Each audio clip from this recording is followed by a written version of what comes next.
Hi అండి, ఈరోజు curry వచ్చేసి క్యారెట్ అండి. క్యారెట్ ఫ్రై తయారు చేస్తాను. ఎలా చేస్తాననేది ఈ వీడియో చూడండి.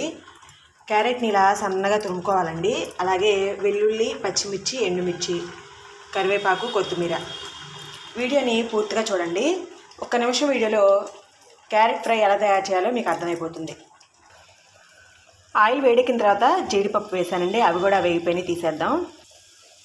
తర్వాత పోపు దినుసులు యాడ్ చేశానండి. పచ్చిశనగపప్పు కొంచెం ఎక్కువ వేసుకోండి.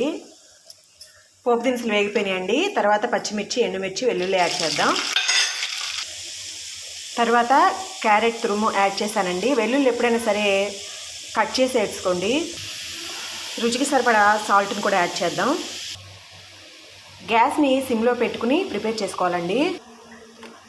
క్యారెట్ ఫ్రై అయిపోయిందండి. దీనిలోకి జీడిపప్పు, అలాగే రుచికి సరిపడా కారం మొత్తం మిక్స్ చేసుకుందాం.